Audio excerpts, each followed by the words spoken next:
All right, so Iran has now been struck by the United States and Israel, and they have responded. Now, as I'm recording this, there are explosions, strikes happening across Dubai, which obviously begs the question, how far is this going to go? Is it going to engulf the entirety of the Middle East? And if so, what does that mean? Where are the main flashpoints going to be? Now, I usually record these videos. I have a script. I spend a lot of time trying to sort of better refine my thoughts. But in this instance, this is pretty raw. It's pretty reactionary. No music, no fancy visuals. If you like this sort of thing, then, drop the video a like. Let me know in the comments if you want to see more of these raw reactions to major moments of escalation, conflict, geopolitical tension, etc.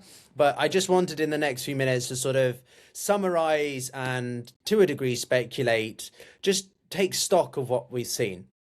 Now, obviously, these events that have happened on February 28th are a long time coming. It has been the defining aspect, you could say, of 2026. The inevitability, the moment that the Trump administration would undertake some kind of military operation against the Islamic Republic in Iran.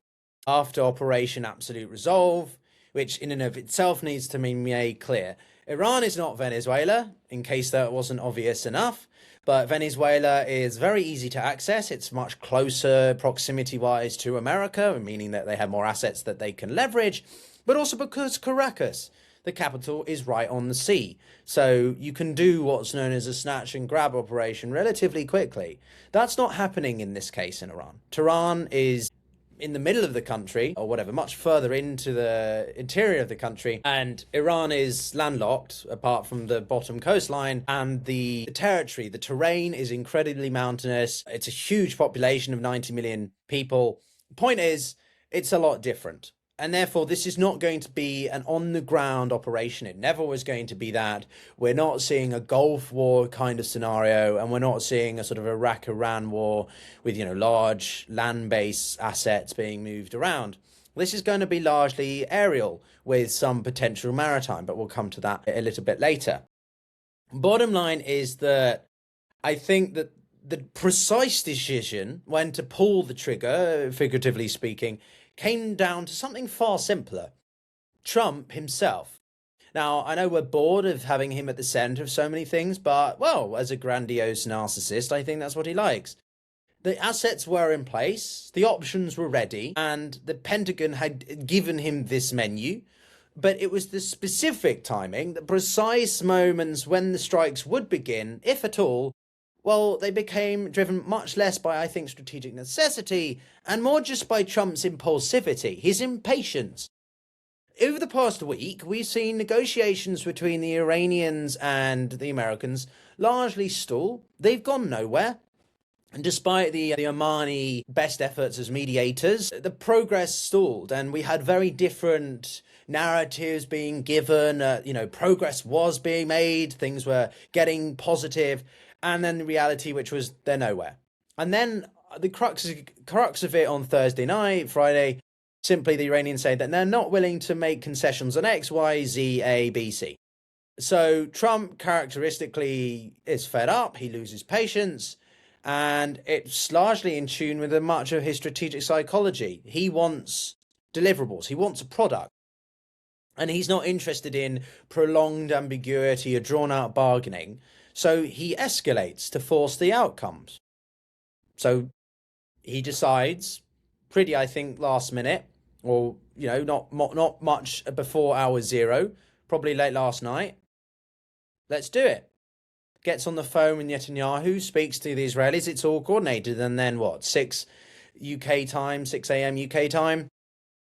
We have these operations occurring underway across many parts of the country, but particularly focusing on, obviously, the residence of Khamenei, the supreme leader, other senior members of the IRGC, of the regime more broadly. he then has trapped himself. And this is the second main point. The first one, as I say, being that I think it's largely Trump reacting impulsively, then suddenly thinking this is the prime optimal time, versus in the case of Venezuela, where they had to be a little bit more considerative of the weather and other determining factors. In this case, I think Trump's just like, I've had enough. I'm going to use military force. I tried the, measured diplomatic way. Let's use guns. So the second point is that though by doing so, he's actually entrapping himself into something far more dangerous. He's made it clear in his comments, which he said he's not going to speak about it again today. It's about regime change. Okay, so of the list of menu options that the Pentagon gives, this isn't a limited set of operations to coerce different behaviour. And it's not a leadership change, right? You take out one person and leave the system as it is. He's gone for the full English breakfast, the whole hog, regime change. Now, of course, the problem with regime change is that it's extraordinarily vague and a slippery concept. What does that mean in practice? Does it mean just removing Khamenei? Does it mean dismantling the entire IRGC command structure, which is part of the theological system? You have to remember that the Islamic Republic is as much a theocratic system as it is a pragmatic policy one, technocratic one. You've got Khamenei and what's known as the Guardian Council, made up of 12 people. You've got the other thing, I forget what the name of it is called, the Assembly of Experts, who nominate the Supreme Leader. And then you've got the Expediency Council. Basically, these are more of the theological aspect. But you also have the cabinet and the president, the people who do, and the parliament, the people who do the day-to-day more running, Bezeskian, the foreign minister, right? These are the guys who I think are not as religiously bound to the future of this specific regime and would more likely flee the country or something if it really could get out of hand. Does it mean eliminating the clerical councils? What about provincial governors, intelligence chiefs? How far down the ladder of seniority do you go before you can claim that success? It's all well and good to start a war, but do you have a clear end game for the day after tomorrow? Because regimes like Iran's are not just defined by the one individual. Sure, Khamenei is only the second of two people who've led it since 1979.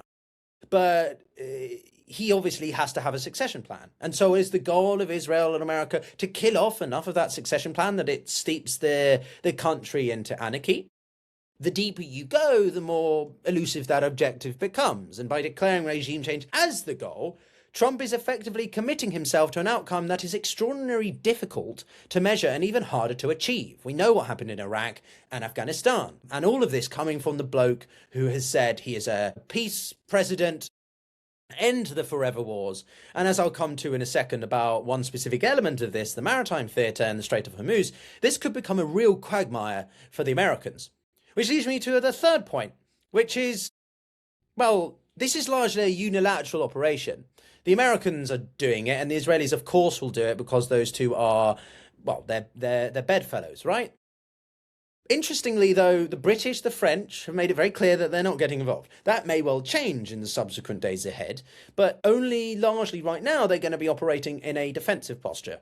I.e., if for some reason the Islamic Republic wants to target British bases in Cyprus, which I find a bit random because every missile you choose to use in one location is a trade-off. It's an opportunity cost because you then can't use it somewhere else. So are the Iranians really going to be wasting their assets on countries that haven't gotten involved? I find it unlikely. They are striking specific targets in Dubai and possibly Saudi Arabia, but they may well be trying to limit those to American bases within those countries, whilst at the same time communicating behind the scenes, backdoor diplomacy to the Saudi government, hey guys, look, we're going to be striking this base, but it's not aimed at you, right? So they're trying to exercise proportionality in international law. They're trying to exercise precaution, which these are two of the main principles in international law, which the Iranians leverage often. So in my mind, this could, of course, escalation can always get out of hand, and it could be all out where the Iranians just think, we're a dying regime, let's just blanket the whole of the Middle East. I find that hard to believe, but it emphasizes from this the specific point of this is that it's largely a unilateral affair between the Americans, to an extent Israel, because they obviously have their interest of eradicating their arch nemesis, the existential threat. But I don't think you're going to see a sort of coalition of forces like the Gulf War or something. It just doesn't make sense to anyone. It also raises the question about how much difference there is between the various layers of Iran's power structure itself. Western observers observe between the ideologues, the IOGC, the clerical theocrats, and these elected officials, right? But in reality, these distinctions are far less meaningful than they appear. The entire system exists to preserve itself. And so whether you replace one cleric with another or one president with another, the underlying logic of the regimes is about survival. It's not simply about changing the behavior or replacing personalities. If that was the case, then the Americans would be putting a lot more emphasis on limited operations, right? Targeting specific military bases instead of targeting the residencies of Khamenei as well. And at the time of recording, it's not entirely clear whether the guy is still with us. But if he isn't, then that you could argue that all bets are off, because he is the face of it. And again, whether the system has enough contingency plans in place, or the religious zealots get control of the situation and think, well, it's apocalypse now, right? It's hour zero. And so this raises a far darker and comfortable possibility as well, which is that the destabilization itself may be part of the objective. What I mean is that because when you destabilize a state like Iran to such a degree, you do not automatically produce a stable successor, right? You produce fragmentation. Iran is highly multi-ethnic, it's highly regional, multifaceted, with a long-standing set of internal fault lines, right? Azerbaijani Iranians in the northwest, Kurdish populations in the west, Balochi groups in the southeast, Arab minorities in Kurzin. The moment central authority weakens, these groups do not simply wait for democratic transition. And so the purpose is autonomy. They pursue power, they pursue autonomy, they pursue survival, and they compete with one another. This is how states fracture. It's sort of a Syria scenario, right? It descended into civil war with such a web of different actors. Sometimes the Russians and Americans supporting each other against ISIS, but ultimately fighting against one another because one supported Assad and the other one didn't. So in Iran, you've got different factions, militias, interests, all fighting to shape the future order. And therefore, once that process begins, well, external actors are inevitably drawn in. There's spillover effects. Turkey, because of the Kurdish dynamics. Pakistan, because of Balochistan. Gulf states backing perhaps preferred factions. What begins as a regime change quickly becomes systemic collapse. And also because it then internalizes. If the Islamic Republic has to focus on their domestic stabilization, well, then the Americans don't need to do as much. But the problem with that is, who leads the Iranian people, right? There isn't a central authority figure. There isn't a visionary, a sort of a Lenin, a Che Guevara, a Fidel Castro, sort of on the bottom up, helping to galvanize the people to take up arms and overthrow the government. Simultaneously, Iran does retain one of the most powerful asymmetric tools, the Strait of Hormuz.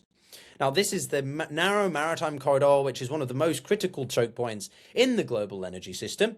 Iran can't defeat the US in a conventional military confrontation, but it doesn't need to. It only needs to disrupt, mining the shipping lanes, harassing the tankers as we saw in 2018, deploying drones and fast attack craft. That creates the uncertainty, and therefore even limited disruption in Hormuz has disproportionate global consequences. Oil prices spike, markets react, supply chains destabilize.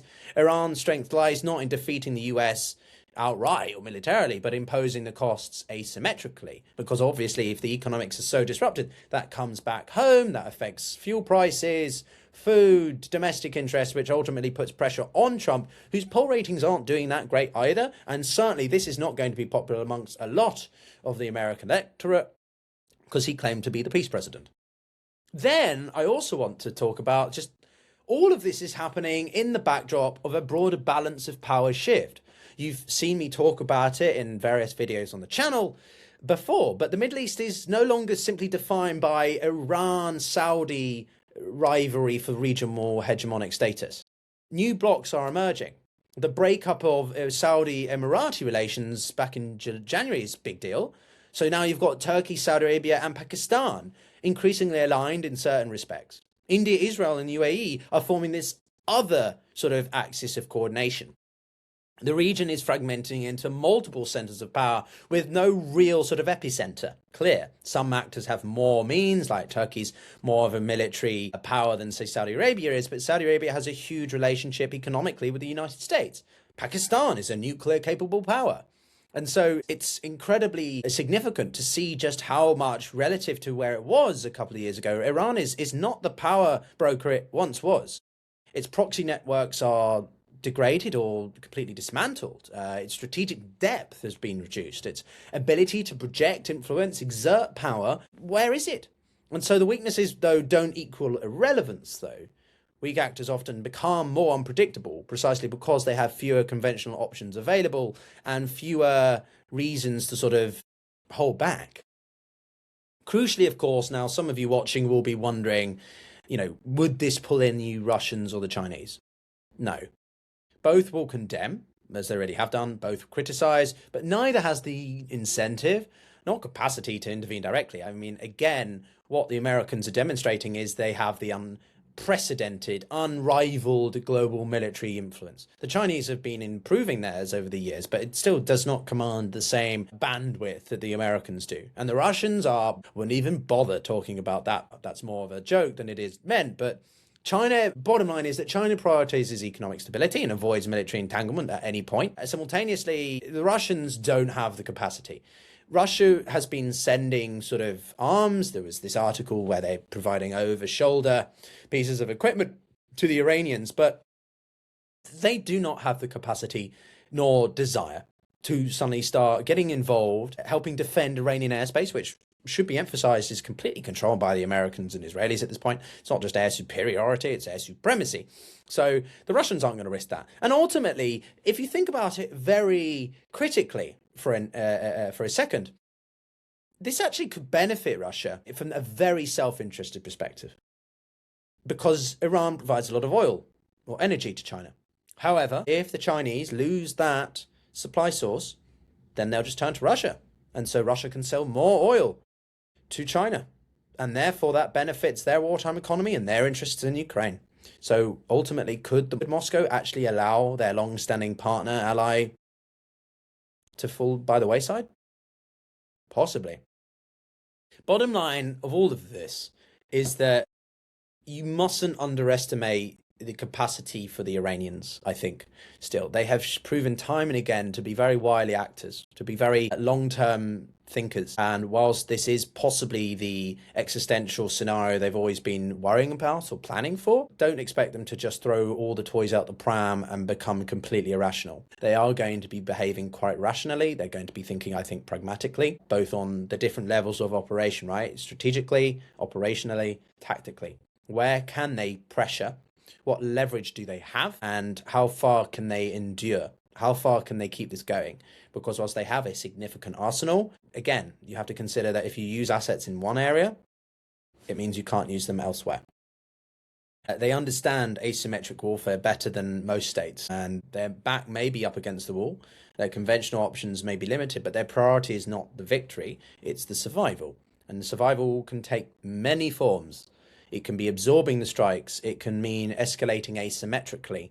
It can mean accelerating deterrent capabilities, whatever that means. But above all, it means ensuring that the regime, in whatever form, endures. Because for Iran's leadership, survival is not just strategic, it's existential. And unless the Americans and the Israelis have a very clear-cut plan which can account for almost every potential fallout scenario from this, I don't think this is going to be the end of it. I think this will go on for quite some time. I don't think months. I don't think the Americans nor the Israelis have the capacity or desire for sort of some months-long campaign. It's not a war of attrition. But certainly this could get very complicated, and I don't think we're going to see an end of it for the next few days. But that's just some raw reactionary thoughts there, guys, largely unscripted, things that have come to mind as I've spoken to people. I was going to get this video up earlier, but things keep happening. But do follow me on the channel if you found that interesting, and follow me on X for more real-time updates. And we'll see you all in the next one. Well, it could be in a couple of hours. It could be tomorrow. We'll see. But take care, everyone.